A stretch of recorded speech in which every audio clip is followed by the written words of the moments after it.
Walter Sorrells back with more tips for the knife maker. Today, finishes for knife handles.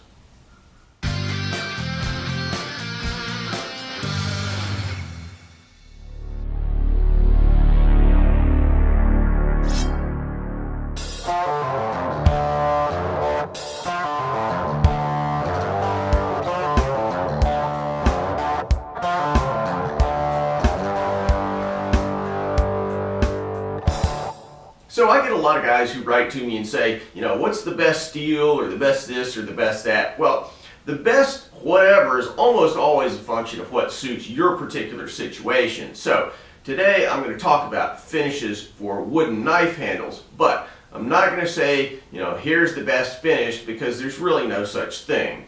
Instead, I'll give you an overview of some of the more popular finishes, some hints about what kind of knives they're useful for, and most important, I'll show you a simple way that you can judge for yourself which finishes best suit the wood that you've chosen for your knife. Now, let me qualify all of this by saying that while some of this is objective fact, some of it's just going to be my opinion, and it's all going to be colored by my own, experience and the kind of knives that I've made over the years.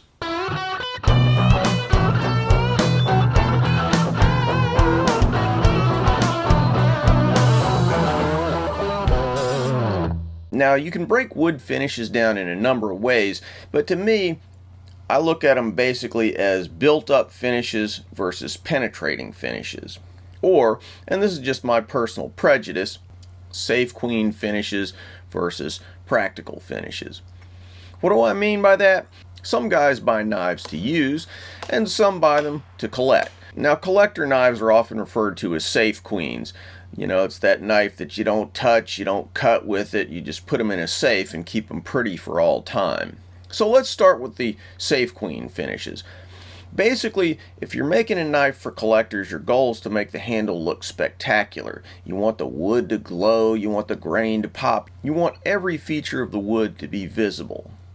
The term varnish is used in wood finishing to indicate a hard, clear, bright finish. Now, there are a lot of different varnish products, including polyurethane, water-based, and to some degree at least lacquers of various sorts. But if you want to bring out every feature of a piece of wood, varnish will probably be your first choice. Now, just to confuse you, strictly speaking, there are lacquers that are varnishes, then there are polyurethanes and other things like that that aren't varnishes, and so on. In other words, varnish is more of a description of how something comes out and how it acts on the wood, as opposed to the constituents of the material. So to avoid confusion, I'm just going to talk about general categories of finishes that can be built up into a solid finish over the wood. And these would include polyurethane, lacquer, water-based, and certain oil finishes. Let's start with this classic finish. It's called nitrocellulose lacquer.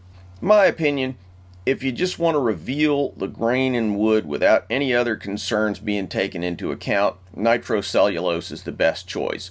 It polishes to a high shine, looks spectacular, and if you screw up, it's relatively easy to fix your mistakes. The disadvantages, however, are legion. First, nitrocellulose is a suspension in solvent. In other words, all the solvent evaporates, leaving the hard stuff which forms the finish. Now, the solvents found in lacquer thinner are neurotoxins, so you really want to be careful with it. Use good ventilation and pro-quality respirators. Additionally, the proportion of solid to solvent is very low, so you have to make endless applications of lacquer in order to get a nice deep finish that you won't sand through during the flattening and polishing process. Still, if you just want spectacular, it's great stuff. Now, there are other natural lacquers that predate nitrocellulose, including cashew lacquer and urushi. Now, I've never used cashew lacquer, so I don't know much about it, but urushi is historically used in Japanese lacquerware. It takes ages and ages to cure, and it's super poisonous. So, really, not something I'd recommend unless your sole intent is historical accuracy for a particular application, say Japanese sword furniture. Footnote here, the predecessor of modern lacquers, at least in Europe, is shellac. Now, I don't really recommend traditional shellac for knife handles because it pretty much does everything that nitro does, except not as well. Shellac has its proponents for traditional furniture making, but I can't really see using it for knife handles. Most importantly, because it tends to get gummy when it's wet. So if you hold it in your hand, there's the danger of leaving fingerprints on it. So acids and salts and so forth in your hand can mess up that finish. Now, there are two ways to apply nitrocellulose lacquer. First is by direct application with a brush.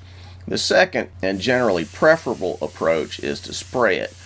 See, all things being equal, nitrocellulose lacquer cures super fast. So brush-on lacquers have to include a lot of retardant, which obviously is intended to make it slow to cure. That has several disadvantages. One is that those brush-ons tend to be a little softer when they finally cure, but also it just takes a long time to apply. Personally, I prefer the spray-on types. The lacquers I use are sold as musical instrument lacquers. Of course, yet another disadvantage, you need to have decent spray equipment in order to use them. But when everything goes well, lacquer yields spectacular results. Personally, I don't make the sort of knives that benefit from lacquer handle scales, but I use it extensively on the scabbards of Japanese swords in place of the traditional urushi that was used in Japanese lacquerware. Another built-up finish is polyurethane. Polyurethane has a lot of advantages. It cures very hard and very clear, and it's quite durable, and it doesn't yellow over time the way nitrocellulose does. It also generally doesn't contain as many of the nasty solvents found in nitrocellulose, so you don't have to worry as much about health concerns. It can be found in innumerable variations: gloss, semi-gloss, satin, brush-on, spray-on, wipe-on. I could spend all day discussing the nuances and all kinds of different cans you're going to have to look at it in the store before you can settle on something. Too many to talk about here. Anyway, here's the biggest problem with polyurethane. It cures so completely that each time you apply a new layer, there's no intermingling of chemical bonds between layers. Don't bother me with your fussy talk about chemistry, you say? Well, here's the problem. What happens is if you sand through several layers, you'll reveal those layers in the form of visible concentric rings, which are known in woodworking circles as fisheye. Fisheye, to put it in technical terms, looks like crap. So if you use polyurethane products, you have to be really careful about how you sand them. Next category is water-based, which is simply a waterborne type of plastic finish, sometimes polyurethane, sometimes acrylic, sometimes both. It also typically is less resistant to heat, water penetration, solvents, and so forth than polyurethane. The reason for this is that it actually contains tiny pre-cured droplets of the base finish material, polyurethane or whatever, in a water-based solvent, as opposed to polyurethane, which is uncured in the can and cures into a set of uninterrupted interlocking molecules. So those little microscopic beads then bond together after application. Water-based, in theory, doesn't suffer from the fisheye problem found in polyurethane and is easier to clean with no nasty solvents required. Personally, I haven't used a ton of water-based. My understanding is that in recent years there have been a number of water-based finishes that have been used very successfully in the musical instrument business, but I don't know too much about them. Now let's turn to a much simpler set of finishes, penetrating finishes. The idea here is that the finish simply soaks into the wood, in the process improving the appearance of the wood and giving it at least a modest amount of protection from water. The key word is modest. We're talking here mostly about oil-based finishes. The basic idea of an oil is that it soaks easily into the grain of the wood and slowly polymerizes, forming a hard coating. Like lacquers, oils can be built up to form an attractive finish if you want. There are tons of different kinds of oils, but the main ones marketed for wood finish are tung oil and linseed oil. A dirty little secret, many finishes marketed as tung oil actually contain a significant amount of linseed oil. Now, footnote here, linseed oil is sometimes sold in raw form. You don't want raw linseed oil. You want boiled linseed oil. Raw linseed oil, like garden variety food oils, doesn't harden readily.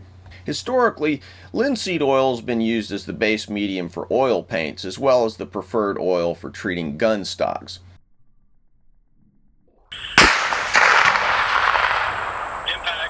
Linseed oil can be built up to achieve a finish similar to a varnish, so it kind of splits the difference between varnishes and oils.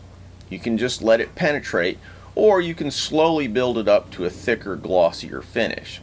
Now personally, I use oil finishes mainly as penetrating finishes. To me, oil finishes are the best finishes for working knives. They reveal the grain of the wood without the maintenance issues associated with harder and more fragile lacquers. They're easily applied, can be touched up at will by simply adding more, and they don't have the yucky plasticky feel of lacquers and varnishes. Downside, with lighter woods in particular, they can significantly darken and muddy the grain of the wood. They particularly shine with dark contrasty woods like high-grade figured walnut. Very pale or subtle woods tend to get less benefit from them. As you can see from the condition of this can, I've used this fairly small amount of tung oil for many years. Yet another category which is kind of its own funny little niche is polymerized oil. True oil gunstock oil is a pretty well known example of that. It's a polymerized oil, meaning that after you apply it, it forms a type of plastic finish, but it is made from an oil. It's pretty easy to apply, and some knife makers like it a lot. One little extra category, some knife makers use super glue, also referred to as cyanoacrylate or CA. CA comes in a variety of forms from very wet to gels, and some are also used in concert with accelerators that speed hardening. I haven't used CA with much success, but I know there are people who like it. If you want to try it, I recommend experimenting a little before dumping it on your knife. Be aware that it has a tendency to dry chalky and white when it gets into cracks and rough areas. If you use it in its thin form, it will penetrate right deep into the wood. On the other hand, there are also very thick gels that you can apply almost like a paste and then sand down. If you use the thin stuff, it can wick into places you don't want it, and it can harden all over the wrong parts of the knife. On the plus side, it dries very hard and forms an extremely durable bond to the wood. One other thing worth mentioning here in the penetrating world is stain. A stain is simply a dye intended to be absorbed into the grain of the wood. So, a basic stain is simply dye in a solvent base. But just to confuse you, stains can also be sold in innumerable combination finishes, which include polyurethane or other varnish type materials, so they stain and finish at the same time. Stains can improve the look of grain in some instances, but my feeling is that instead of staining a crappy looking wood to make it another color or to enhance a grain that's not super interesting in the first place, why not just get a wood that's intrinsically nice looking to begin with? I get why you'd use stain on furniture, but my theory with handle woods is that it's such a small part of the overall cost of the knife, why not get something that's really nice to begin with? But hey, that's just me. Wax. You can buy traditional beeswax, Johnson's furniture wax, and some specialized waxes that are marketed for cutlery or wood turning or whatever. Waxes can be added on top of other surfaces to increase the shine or used on their own. I use waxes primarily on oily hardwoods. Ebony, rosewood, and other similar hardwoods don't necessarily play well with oil-based finishes because the solvents in the finish suck oils out of the wood with results that aren't necessarily good either for the wood or the finish.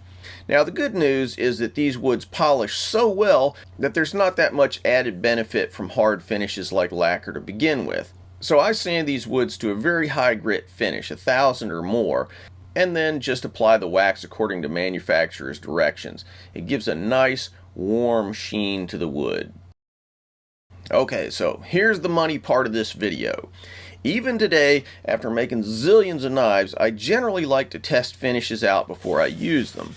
You almost always have a little scrap wood left after making a handle, so what I do is take that scrap piece, sand it to a decent finish, maybe 320, you don't have to go nuts, then apply a number of finishes. The nice thing about knife handles is that they hardly use any finish at all, so you can buy the smallest quantities of lots and lots of finishes and just keep them around.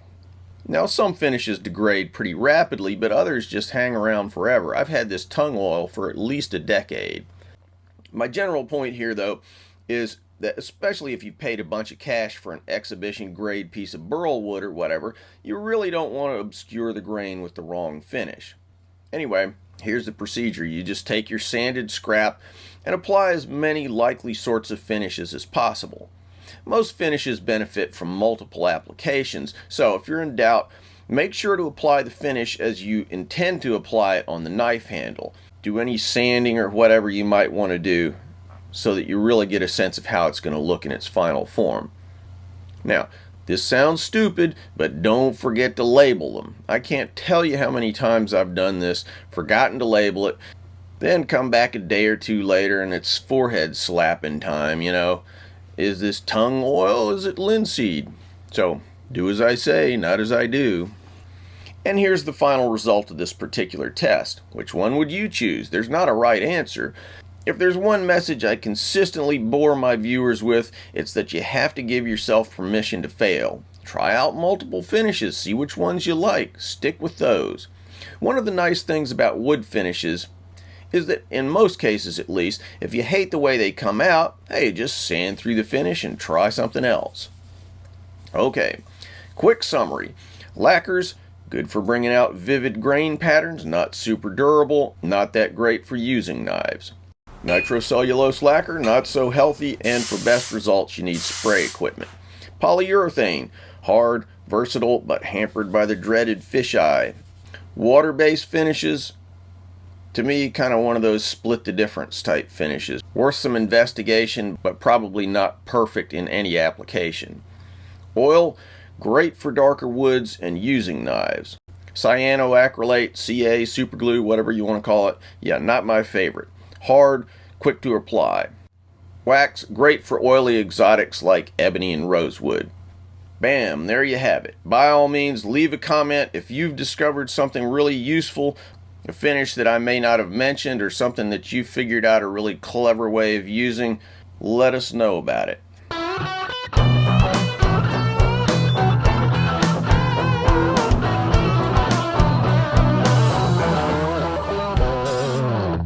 Thanks for watching, guys.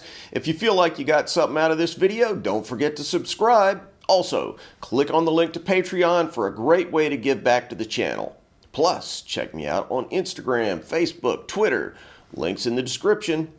If you want something sharp and pointy, maybe a gift for yourself or one of the cooler people in your life, check out my Tactics Armory website and pick up one of our tactical or outdoor knives. And finally, if you want to learn to make hamones or Japanese swords, check out WalterSorrellsBlades.com, where you can find videos about how I make hamones, as well as forging, mounting, polishing, and fittings for Japanese swords.